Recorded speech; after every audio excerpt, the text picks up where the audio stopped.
Allô à toi.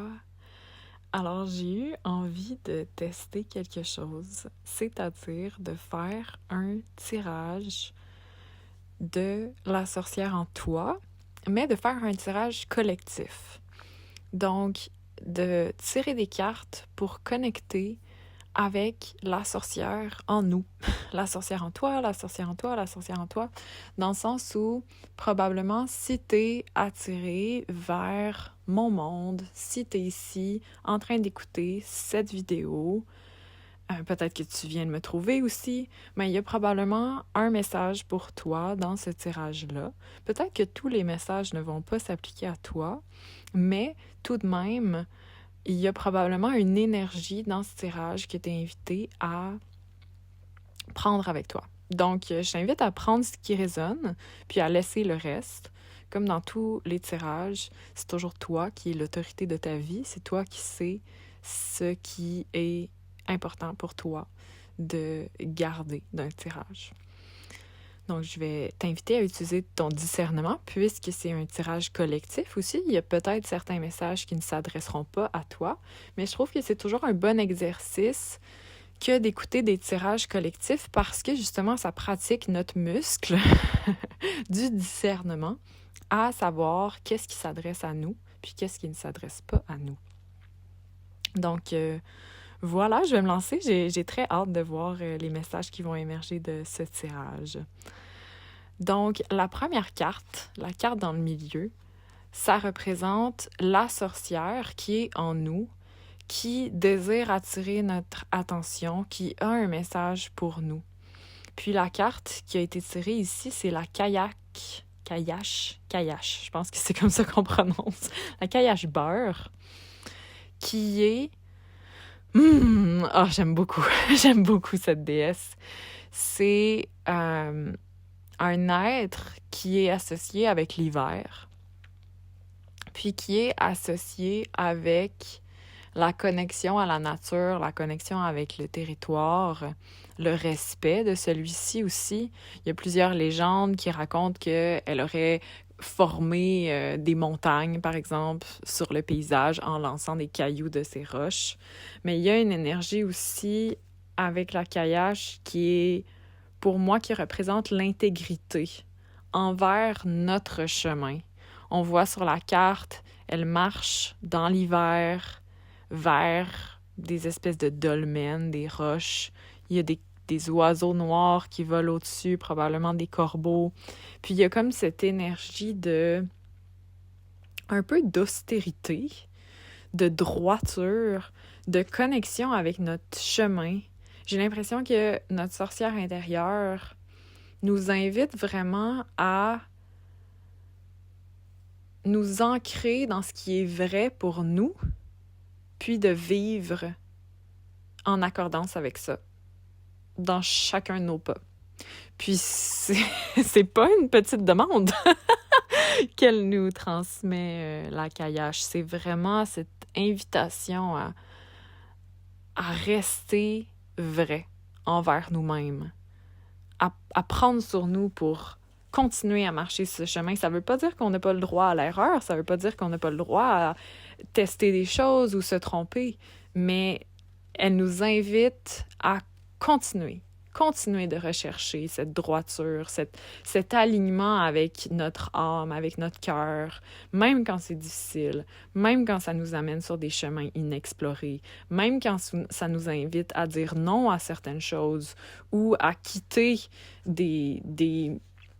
d'autres chemins qui étaient plus sécuritaires peut-être pour nous parce qu'ils nous faisaient sentir que on n'était pas... Comment dire? Des fois, on choisit de marcher sur certains chemins qui sont plus confortables parce que on perçoit dans le regard des autres qu'on fait partie du monde, qu'on n'est pas bizarre, que quand on raconte ce qu'on fait dans la vie, ben les gens, ils comprennent. Ben, la Kayash nous demande, mais est-ce que c'est vraiment ça le chemin que tu veux marcher? Est-ce que c'est vraiment sur ce chemin-là qu'il y a le plus de vie? Est-ce que t'es vraiment, quand tu te connectes avec ton cœur et ton corps, est-ce que tu t'es vraiment bien dans ce que tu fais? Est-ce que tu te sens... Est-ce que tu es fier de tes choix? Est-ce que tu sens qu'ils répondent vraiment aux désirs les plus profonds de ton âme? Ou est-ce que tu prends ces choix-là parce qu'ils sont confortables? Parce que ça donne un certain confort justement de ne pas oser marcher dans la neige sur ton propre chemin, qui est inconnu, qui mène vers l'inconfort, mais sur lequel il y a aussi tellement de vie, puis tellement de plaisir, de vitalité, tout ça. Donc, je vais aller voir dans le petit livret qu'est-ce que ça dit. Les mots-clés, c'est construction, voyage. Ça parle du pouvoir de la caillache beurre qui est cyclique, naturel, violent. C'est une invitation à prendre notre place, notre stature, notre force. La caillache nous montre un chemin âpre peut-être, mais grandiose, fait de transformation, de construction, de voyage et d'aventure. Ça dit « Prends ton bâton de bouleau et construis ta vie, stable et errante, tout à la fois. » Donc, je pense que ça résume bien le message de notre sorcière intérieure qui nous invite vraiment à oser marcher ce chemin-là. Ensuite, je vais tourner les cartes qui se trouvent vers la gauche. Donc, ces cartes-là représentent ce qui bloque notre capacité à suivre ce chemin-là. Donc, on a 2 arcanes majeures. Donc, on a la sorcière, parlant de sorcière, et la voyageuse. Dans ce jeu de tarot-là, les noms sont un peu changés, mais ça représente la carte du magicien. La sorcière, c'est le magicien, et la voyageuse, c'est les amoureux. Donc, ce que ça me dit ici, c'est que ce qui nous bloque de vraiment marcher le chemin qui est vrai, qui est vraiment authentique à nous-mêmes, à notre cœur, à nos désirs, c'est le manque de confiance qu'on a envers nos propres pouvoirs de créer la réalité qu'on veut créer. C'est la peur aussi de justement marcher sur ce chemin qui, certes, est plus escarpé, qui va peut-être prendre plus de temps aussi que les autres chemins qu'on nous propose parce que c'est le chemin qui est unique à nous-mêmes. C'est le chemin de notre évolution. C'est là où on va c'est là où on va recevoir tous nos plus grands défis, mais aussi tous nos plus grands cadeaux, les aventures les plus expansives, l'amour le plus grand. Mais c'est un chemin qui nous demande de nous confronter nous-mêmes. Ça, c'est sûr. Donc, je sens que ce qui nous bloque, c'est justement ce manque de connexion avec notre pouvoir, cette peur aussi d'essayer quelque chose de différent, alors que c'est l'invitation de notre sorcière intérieure. Donc, de l'autre côté, les cartes à droite nous parlent de comment est-ce que cette sorcière intérieure-là veut qu'on l'exprime. Donc, comment est-ce que la caillache beurre qui est en nous veut être exprimée dans notre vie. Puis ici, on a la reine de bâton et le 7 de bâton. Donc, c'est vraiment une invitation à connecter avec notre pouvoir. Si de l'autre côté, ça montrait que peut-être qu'on avait peur de notre pouvoir, de nos capacités à manifester, à matérialiser dans le monde ce qu'on désire, l'invitation, c'est donc de développer notre relation avec notre pouvoir, avec la reine de bâton, qui est une reine souveraine. C'est la carte de la sorcière. Donc, littéralement, on a la carte de la sorcière, puis on a l'autre carte de la sorcière. Donc, on est dans les thèmes, ça, c'est sûr. Donc, la reine de bâton qui est une invitation à connecter avec notre confiance en nous-mêmes aussi, puis en nos capacités, à vraiment connecter avec le fait que on est la reine de notre vie. Il n'y a personne d'autre qui est là pour prendre des décisions pour nous. Les décisions des autres, c'est pas les nôtres. On est vraiment la personne qui peut prendre les décisions pour nous-mêmes, puis prendre des décisions qui nous permettent de créer une vie qui est pleinement vécue, pleine de vie, pleine d'amour, pleine de tout. Puis, on a aussi le 7 de bâton qui est juste là. Donc, je sens que c'est une invitation aussi à pour nous permettre de développer notre relation avec notre reine intérieure, avec notre sorcière intérieure, avec notre pouvoir, ben il faut savoir mettre certaines limites dans notre vie. Pouvoir nous créer un espace avec nous-mêmes pour nous permettre de cultiver cette relation-là. Parce que quand on donne notre énergie à tout le monde autour de nous, c'est plus difficile de connecter vraiment avec notre pouvoir. Donc, je sens que dans l'énergie du 7 de bâton, il y a une énergie, il y a comme une invitation à mettre nos limites, savoir dire non, puis nous connecter avec ce qui est vraiment important pour nous. Puis oser investir du temps, de l'argent, de l'énergie dans ce qui nous allume, dans ce qui nous inspire, dans ce qu'on aime. Donc, puis c'est ça qui va nous permettre de marcher ce chemin-là, qui est le nôtre. Parce qu'en connectant avec ce qu'on aime, on connecte avec notre intégrité aussi, avec ce qui fait de nous. On connecte avec notre unicité aussi. Puis plus on connecte avec tout ça, mais plus après ça, on rayonne dans le monde à partir de cette énergie-là. Puis on peut inspirer les autres à eux aussi, pour que ces personnes-là, elles aussi, connectent avec ce qu'elles aiment réellement. Ensuite, la carte en bas, je l'ai pigée en demandant qu'est-ce qui peut nous aider à laisser la sorcière qui est en nous pour la laisser s'exprimer. Qu'est-ce qui peut être d'une aide pour ça? Puis j'ai tiré la carte de la tempête qui s'appelle manipulation.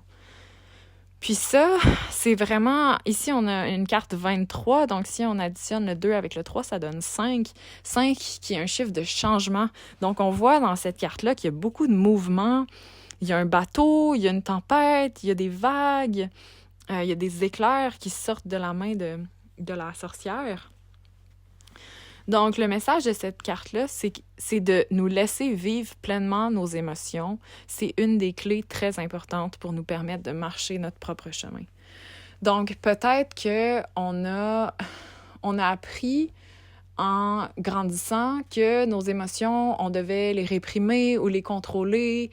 Peut-être aussi qu'on s'est fait dire qu'on était trop émotionnel ou pas assez dans certaines circonstances.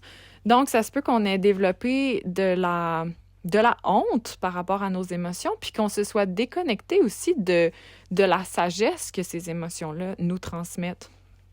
Donc, l'invitation de cette carte-là, c'est de nous reconnecter profondément avec nos émotions, puis d'écouter leurs messages, parce que c'est nos émotions qui nous permettent de ressentir quand est-ce que, justement, peut-être certaines de nos frontières ont été franchi, qu'il faut dire non, qu'il faut protéger notre énergie, qu'il faut nous reconnecter avec ce que nous, on aime.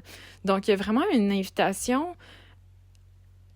C'est comme si c'est à travers les émotions qu'on peut reconnecter à notre pouvoir. Ce qui est quand même intéressant parce que la reine de bâton, c'est une reine de feu. Le bâton, c'est associé avec l'énergie du feu. Mais dans la tempête, on a vraiment cette énergie émotionnelle. Donc, le feu et l'eau travaillent ensemble pour nous permettre de nous ancrer dans notre propre énergie. Donc, vraiment une invitation à cesser de réprimer les émotions. Puis, pas nécessairement non plus de les exprimer de façon explosive, mais de les utiliser pour nous-mêmes, pour aller voir qu'est-ce qui crée cette émotion en nous. C'est quoi l'histoire qu'on se raconte aussi qui fait que cette émotion-là émerge? Nos émotions ont des messages importants pour nous, puis des fois, l'émotion est aussi juste là pour être vécue, mais à partir du moment où on se laisse vraiment vivre ce qui nous traverse, ben c'est là où on se rend compte que le monde a plus tant de pouvoir sur nous, parce que si on a de la peine parce qu'il y a une situation qui arrive, puis on vit notre peine, puis on la laisse aller, tout passe. Si on est en colère, on vit notre colère, on l'exprime ou on met en place des limites, ou puis on la laisse aller, tout nous traverse. Donc, on peut continuer de marcher sur notre terrain parce qu'on n'a plus peur de nos émotions, on n'a plus peur de ce qu'elles peuvent nous faire vivre. Donc, c'est vraiment de recréer cette relation-là avec notre monde émotionnel qui est une grande invitation pour continuer de marcher sur le chemin de vitalité pleine et entière. Cette carte-là, c'est aussi une invitation à trouver notre centre en nous-mêmes, même quand il y a du chaos, même quand il y a la tempête, même quand il y a la tempête émotionnelle, à vraiment nous ancrer en nous-mêmes, puis trouver notre centre. Puis à partir de ça, ben, on peut traverser tout ce qui arrive. Puis finalement, les 2 dernières cartes, les cartes en bas, j'ai posé la question avant de les tirer, quel pouvoir est libéré en nous une fois qu'on incarne notre sorcière intérieure? Et les 2 cartes qui ont été pigées, magnifiques, c'est la grande prêtresse et la reine de coupe. Deux très belles cartes. Donc, puis je pense que c'est vraiment ça, en fait, qui fait le pont entre la reine de bâton, qui est une reine de feu, puis ici, on a la reine de coupe, qui est une reine qui est associée avec l'énergie de l'eau, parce que la coupe est associée avec l'énergie de l'eau. Donc, le pouvoir que notre sorcière intérieure libère une fois qu'elle est incarnée, c'est notre capacité à entrer pleinement avec toute notre réalité émotionnelle, avec notre monde émotionnel, sans que celui-ci nous accapare ou soit comme trop intense pour nous-mêmes, où on est vraiment capable de canaliser le pouvoir de nos émotions pour pouvoir continuer d'avancer sur notre chemin, où on accède également au pouvoir de la compassion qui émerge une fois qu'on entre vraiment en relation avec nos émotions, parce qu'on peut comprendre aussi la réalité des autres. Puis avec la grande prêtresse, ben, ce qui se développe aussi, c'est notre capacité à écouter notre voix intérieure qui nous transmet à travers notre intuition les prochaines étapes sur notre chemin, les prochains pas à faire. La grande prêtresse est pleinement connectée avec les énergies de transformation, mais aussi avec le mystère, c'est-à-dire le fait de ne pas savoir. Souvent, on ne sait pas beaucoup de choses, mais c'est quand on devient à l'aise avec le fait de ne pas tout savoir, puis qu'on commence à vraiment écouter la voix de notre cœur, la voix de notre intuition, que même si on ne sait pas tout, on est capable d'avancer dans le mystère parce qu'on a cet ancrage profond en nous-mêmes qui nous permet de savoir quelle est la prochaine action à faire, puis petit à petit, en marchant sur ce chemin-là, on comprend pourquoi on a fait telle chose, pourquoi on a fait telle autre chose. Tout s'explique une fois qu'on a un peu plus de perspective sur notre chemin. Donc, le pouvoir que la Kayash-Bar a pour nous, une fois qu'on incarne ce chemin de vraiment droiture envers les désirs de notre cœur, droiture envers notre pouvoir, notre vérité, ce qui nous nourrit, envers nos émotions, ben c'est de marcher un chemin en agissant comme un guide émotionnel, comme une personne qui sait naviguer son propre monde émotionnel, qui sait connecter profondément avec sa vérité, puis qui n'a pas peur d'agir dans le monde en suivant ces appels-là. Alors voilà, c'était les messages de ce tirage. Un très beau tirage. Vraiment. Alors voilà, j'espère que il y a eu des messages qui ont résonné pour toi. Ça a été un plaisir de tirer ces cartes et de les lire ici. N'hésite pas si jamais tu aimerais avoir ton propre tirage de la sorcière en toi qui est vraiment individualisé à ta personne pour avoir des messages plus concrets pour toi-même. Tu peux réserver dans le lien en bas ton tirage. Alors voilà, je te souhaite une très belle journée, peu importe quand tu écouteras cela. Bye!